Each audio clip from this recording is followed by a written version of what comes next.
Well, good morning, everybody. It's early mornings, LALATE, and King Tut is here to guide you through to the new day. I was just on the denial. No, I was just on the river denial, and I ran into Nancy Pelosi. I asked her for your multiple stimulus check, and she said, denial. Denial. I said, Nancy, we're old stimulus checks for the month of April, month of March, May and June and July and August, September. And you're trying to give us one stimulus check for October? I'm like, what's going on here? She said, what do I look like, a pyramid scheme? I tried to call her mummy, but that didn't work. Must be her pheromones. But the good news is that as the new day starts, they're burying some people deep in some crypts. And come Tuesday night, maybe some more will be added to those tombs.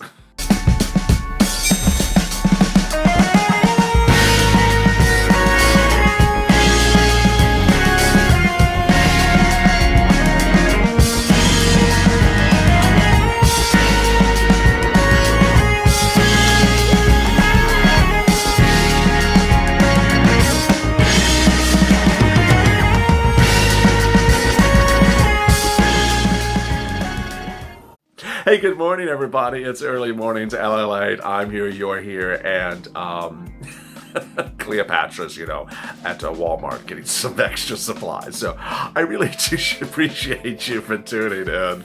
The river Nile was, sort of hard to get here this morning, but I really appreciate you for joining me on early mornings, LALATE.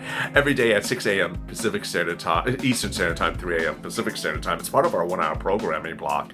And 30 minutes from now will be a second video that will give you more about your second stimulus check, second stimulus package, and enhanced viewing experiences as well. If you've not subscribed, go to the front of this channel, subscribe. You might get a tune out of this. Or maybe get to call someone mummy. And also like this video. If you're new to Early Mornings, LA, you're in store for a lot of excitement besides the hosts appearing in a costume for Halloween. This is an instant premiere, and as a result, you can chat on the right with someone that you might know from 1800 BC. You never know what pharaoh you might run into. You might run into someone who's very ancient, like Mitch McConnell, and they might be over in the live chat. So you can say, "Hi, I remember you from the glacier area, from prehistoric Egypt." And the live super chat is every day as soon as the video premieres. It'll be featured in the next video. So really exciting. I'm so excited you join me. It's going to be a really great day. We have incredible, great news across the board, with the exception of the fact that I was encased in a tomb for 300,000 years. But other than that, I'm back to record for this morning. And then after that, I go back to sleep. So, you get some one time and only. And, needless to say, I'm probably doing more in the 300 years than Nancy Pelosi has done in a week. Or a lifetime, actually. The incredible, interesting news as we get to the new day is the following. Let's get to the breaking news. The breaking news is that the presidential races across the board are hard to call, and the Senate races are hard to call, and as a result, we may not know election results until on Tuesday night. More indication overnight suggests that it's really just too hard to call anything.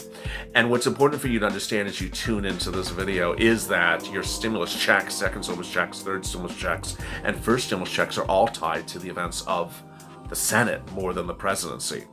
A lot of talk has been hitting Wall Street yesterday, the day before, and is expected in the pre-trading hours today as well, about the race for the presidency and your stimulus. But ultimately, that doesn't impact your stimulus. It's what really happens in the Senate. Wall Street's a little jittery as in the pre-market this morning, as Wall Street futures are up about 200 points initially. That's after disappointing earnings on Apple, disappointing earnings on Amazon, or at least not what Wall Street was expecting. And as a result, Wall Street's still jittery about really three subject matters as we start the new day, which are, first, lack of stimulus. Second, ensuing lockdowns that could be coming around the corner and lack of stimulus to get through those lockdowns. And finally, COVID-19 ramping up and big number of cases that could rampage all the economic issues that we've seen. If you did not catch yesterday, there was two big, great details of economic numbers. They were absolutely incredibly great. I mean, just jaw-droppingly wonderful. But Wall Street sat back and said, wait a second, that was when we had stimulus.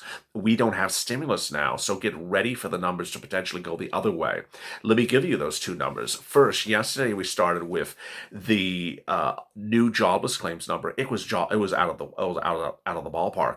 It was 700,000. It dropped 40,000. But what was important was it was the lowest unemployment number of new jobless claims. The lowest number of new jobless claims that comes out every Thursday at 5 a.m. Pacific Standard Time since the pandemic started, which is just insane. I mean, it's an incredible number. Before the pandemic, it was about 200,000. That number dropped to 700,000 yesterday. It shows incredible progress week to week. We're just getting better. But Wall Street sat back and said, wait a second, this is based upon the unemployment situation that was helped by stimulus and helped by business stimulus, individual stimulus, and more from the first stimulus round. And as soon as that wears off, which is essentially doing right now, you're going to see the numbers go back up.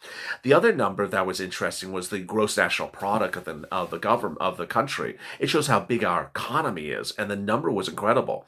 It initially dropped as soon as lockdowns were issued, about 30-something%. But yesterday's number not only went up, but went up higher than how we were before the lockdowns were issued.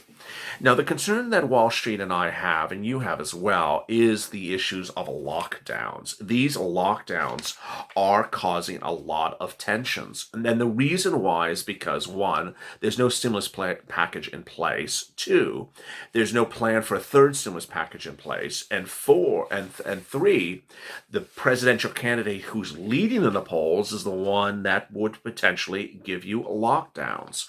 Let me explain to you what this means. In the first lockdown, when it hit, you were told you're going on lockdown in March for 3 months. You were told in March, we're going on lockdown, March, April, May. Well, what did Congress do? They rushed to get the stimulus package approved in March as we were approaching 3 months of lockdown. They got it done ahead of time. And that was then. Then after the lockdowns were lifted, you needed stimulus relief to get back on your feet. You didn't get that. That's the second stimulus package. The problem is now we're facing potential new lockdowns across the country.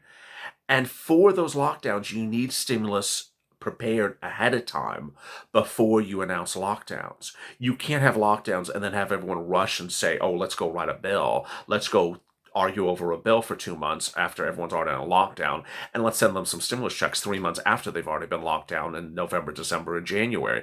No, that doesn't work. And so this is why Wall Street's jittery. I'm very jittery because I've seen absolutely not a single congressman even write anything for what could be lockdowns all this winter to next spring. President Trump is now playing into that card, as would be expected. Trump's position is very simple. One, that he's not going to put you on lockdown. Two, he's not going to shut down this economy. And three, he's going to give you stimulus.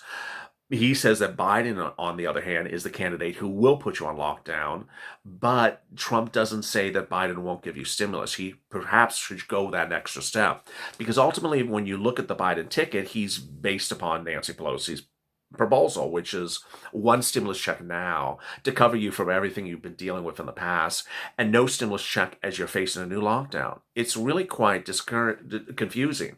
Now, what's important to understand is ultimately the president does not announce lockdowns. Lockdowns are announced by governors and locals, city and county officials. But Mark Meadows yesterday pushed the envelope very far. When asked about lockdowns, he said they're not part of our strategy. We're not going to include a lockdown. He told Maria Bartiromo, Then he said the president has been making sure that we're working around the clock for therapeutics and vaccines, and we're well on our way, hopefully within the weeks of deploying vaccines and getting final approval within a couple of different companies. That's what the president's all about. Find a way we can make sure we can grow our economy, lowering taxes. He has a plan that's going to work to lower taxes for middle income wage earners, and also looking at incentives to bring onshoring back to companies from abroad in the United States. We're going to make sure that America is open for business, made in America, and not only produces the high quality, but also the low cost. At the same time, a national lockdown strategy or national quarantine strategy that is proposed by Biden is not effective and is ultimately will not contain or control the virus. So any suggestion that we're waving the right flag is not keeping with the president. Jared Kushner also said overnight, you have places where they've been a lockdown and it's spread. You have places where they've been open and it's spread. I think ultimately it has to be a balanced approach. What's important to understand when we're talking about your stimulus is that no one in Congress is preparing to give you stimulus for the issue of a lockdown. If a lockdown ensues, are they going to give you stimulus? How much stimulus? No one is actually preparing that for that. And what's important is that when you look at these numbers that came out yesterday, I mean, they were absolutely jaw-droppingly good, but they were when we were out of lockdown. First of all, the third quarter GOP was absolutely incredible. It was consumer spending was up, and the consensus was that we would rebound at a certain percentage rate, and the number came in even higher than what they expected. The GDP number itself was both analyzed and also done on a finite period. Now, as you sit here today, what you will see in Wall Street today is continued concern about that there is no second stimulus, that you need that second stimulus. Second, that there is no third stimulus ready for this ensuing lockdown, and ultimately, how much is given. What's important to understand as you start the new day is that the races across the country are just too hard to call. You know, you have these races in certain states that when you look at them for purposes of the Senate races, you just don't even know where they're going to go. You just don't know where they're even going to go. And then you have Senate races that may not go anywhere on election night. States like Georgia have strange provisions in place. For example, that there has to be a 50% win by the Senate candidate running. And if they don't commandeer that 50% majority, then there's a runoff vote, and that comes in January. Ultimately, what's the reason why I bring this up for your stimulus is that you may not know who's in control of the Senate, and the Senate may, use their current position to push, whatever her name is, off her highway. What's going on is that Mitch McConnell is trying to retain ownership of the Senate. The GOP is trying to retain ownership of the Senate. And if you don't know whether they lost it or won it because the results of Georgia are still outstanding, then ultimately what will happen is that actually helps get the negotiation settlement achieved. It will then push, whatever her name, to realize maybe she didn't win the Senate. Maybe she's going to lose the Senate back to Mitch once again, and that she ultimately has to make concessions. Why? Because a bill has to go from the House to the Senate. It's as simple as that. Things have to eventually change. And with change comes a lot of developments. What you're going to see in Wall Street today, and you're going to see across the country, is the president talking about things like lockdowns and stimulus and how much stimulus. And despite all that, you don't hear much from Joe Biden about stimulus. You heard yesterday the two candidates hit Florida, which both have to win to get to the presidency, 270. And while Biden talked about Castro, and Trump talked about socialized institutions and regulation and big regulation. Trump focused more on the economy, and Biden focused more on human rights and international policies. And ultimately, it showed how two very different messages were delivered, but neither was really on point about what they're going to do for your stimulus. It's important to understand that we remain positive. We're the Purple Power family. And I really appreciate it a great deal for you tuning in to last night's new show on this channel, which is the Street and Stimulus. Street and Stimulus was a big, massive hit, and it filled this time slot where Pelosi versus Mnuchin used to sat. There was a reason why I pulled off Pelosi versus Mnuchin, and it was because a lot of viewers, and including myself, were sort of exhausted and just overwhelmed by the negativity, the false narrative, and this sort of just basic bickering that's been going on between Pelosi and Mnuchin. It wasn't giving us any substantive information about the second stimulus, and so ultimately I yanked it, and I focused on more of what Early Morning to LALATE and Morning to LALATE has been delivering, which is really up-to-date information about where you can be financially sound amidst the pandemic, why Wall Street is pushing for stimulus, why Wall Street wants certain stimulus, and how much stimulus and where could that stimulus come from. More about the numbers and less about the attitude. Let me go over some incredible questions and comments from yesterday's recording. Marie, praying that King Tut signs the executive order. Oh no, sorry, she said King. She said Trump, not Tut. Chili, I love you, King Tut. Oh, well, thank you. And Purple Power Family. Good morning, Adelaide. I love the mask. Yes, well, thank you. Tony Gray, Mitch McConnell leaves millions of Americans vulnerable to the financial ravage. Brenda, good morning, Adelaide. Purple Power Family. Let's have a beautiful day. Well, amen. Brenda, hey, everyone. Good morning for the Halloween capital of the world. Anoka, Minnesota. I did not know that. Michelle Jones, good morning. Do you think the stimulus is going to be more than $1,200? I think it will. Suzanne Elmore, I have all new respect for you, my friend. You just talked several minutes with a totally cumbersome mask without missing a beat. I did. And if you didn't miss yesterday's mask, it sort of goes a little bit out of frame of my eye, so I can't really see what I'm looking at. But I didn't stay in character. Tammy Kennedy, oh my God, dying right now. You're killing me. What a way to wake up in the morning. Love you, Purple Power.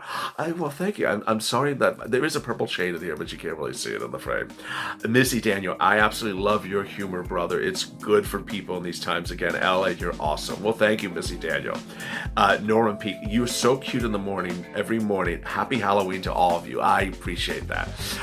This recording, as you saw, is children friendly, so there was no language that you should be concerned about. So if you want to rebroadcast this for your kids because they cannot Halloween trick or treat this year, you certainly can. Yesterday's video was much the same, even though I think I said the CRAP word one time. But you didn't hear that. If you have any questions or comments in today's video, drop them in the comments below. Coming up next is a continuation of Early Morning to LALATE at 6:30 a.m. Eastern Standard Time. Go to the front channel, subscribe if you've not. It's a great community, and we're here to get together and get through the finish line together. And I hope you met some fellow pharaohs in the super chat today. Also, like this video. Coming up again is the continuation in about a few minutes. As always, stay informed, stay smiling, and stay in LA for more.